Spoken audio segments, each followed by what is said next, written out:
Kothamangalam Thankalam bus സ്റ്റാൻഡിൽ she ലോഡ്ജിന് സമീപം ഹരിതകർമ്മസേന ശേഖരിക്കുന്ന മാലിന്യങ്ങൾ കുന്നുകൂട്ടിയിട്ടിരിക്കുകയാണ്. ഇവിടെ പുതുതായി നിർമ്മിച്ച ഷീ ലോഡ്ജിന്റെ വരാന്തയിലും പരിസരത്തുമാണ് മാലിന്യങ്ങൾ ശേഖരിച്ചു വച്ചിരിക്കുന്നത്. മാലിന്യങ്ങളിൽ നിന്നും ദുർഗന്ധം വമിക്കുന്ന സാഹചര്യമാണുള്ളത്. ഇത് നീക്കം ചെയ്യാത്തത് മൂലം പ്രദേശവാസികളിൽ നിന്നും ഉൾപ്പെടെ പ്രതിഷേധം ഉയരുകയാണ്. കോതമംഗലം നഗരസഭയുടെ തങ്കളം പ്രൈവറ്റ് ബസ് സ്റ്റാൻഡിലുള്ള ഷീ ലോഡ്ജിന്റെ ഇന്നത്തെ അവസ്ഥയാണ് ഈ കാണുന്നത്. ഉദ്ഘാടനം നടത്തിയിട്ടും നാളിതുവരെയായി തുറന്നു പ്രവർത്തിക്കാൻ സാധിച്ചിട്ടില്ലാത്ത ഷീ ലോഡ്ജിന്റെ വരാന്തയിലും പരിസരത്തും മാലിന്യങ്ങൾ കുന്നുകൂട്ടിയിട്ടിരിക്കുകയാണ്. ഇക്കാരണം കൊണ്ട് തന്നെ അസഹനീയമായ ദുർഗന്ധമാണ് ഇവിടെ അനുഭവപ്പെടുന്നത്.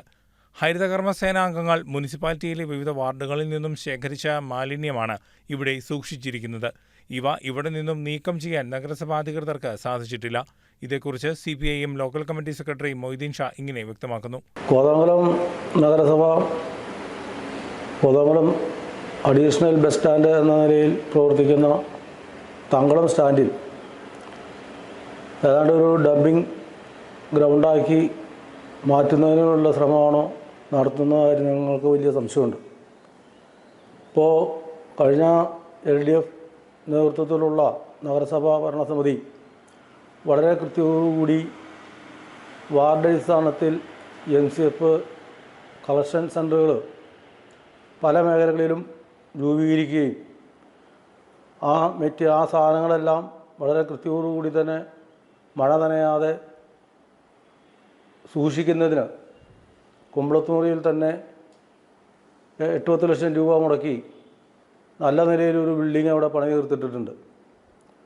അത് ഉപയോഗിക്കാതെ ആളുകൾ നിരന്തരമായി വന്നു പോകുന്ന ഒരു ബസ് ഓപ്പറേറ്റിംഗ് സെൻ്റർ കൂടിയായിട്ടുള്ള തങ്കളം ബസ് സ്റ്റാൻഡിൽ കോതമംഗലം നഗരസഭ അവിടെ കളക്ഷൻ സെൻ്റർ എന്ന നിലയിൽ അവിടെ യാത്രക്കാർക്ക് കയറി നിൽക്കുന്ന പ്രദേശത്തും അതുപോലെ തന്നെ ലക്ഷക്കണക്കിന് രൂപ മുടക്കി കഴിഞ്ഞ LDF സർക്കാർ പൂർത്തീകരിച്ച ആ ഷീ ലോഡ്ജിൻ്റെ ഫ്രണ്ടിലും ആളുകളുടെ ആകെ പ്രതിഷേധത്തിനിടയാക്കുന്ന തരത്തിൽ വളരെ വൃത്തിഹീനമായ രീതിയിൽ അവിടെ ചാക്കുകളുടെ കൂമ്പാരം തന്നെ അവിടെ സന്ദർശിക്കുന്നവർക്കും ബോധ്യമാവുന്നൊരു കാര്യമാണ്. ഷീ ലോഡ്ജിന്റെ പ്രവർത്തനം നാളിതുവരെയായി ആരംഭിച്ചിട്ടില്ല. ഈ സാഹചര്യം നിലനിൽക്കെ ബാക്കിയുള്ള സ്ഥലത്ത് മാലിന്യം കൊണ്ടുവന്ന് നിറച്ചിരിക്കുകയാണ് നഗരസഭ. ജനവാസ കേന്ദ്രത്തിന് നടുവിലാണ് മാലിന്യങ്ങൾ കുന്നുകൂടി കിടക്കുന്നത്. പ്രദേശവാസികളുടെ പ്രതിഷേധത്തിനും ഇത് കാരണമായിട്ടുണ്ട്. News desk KCV news.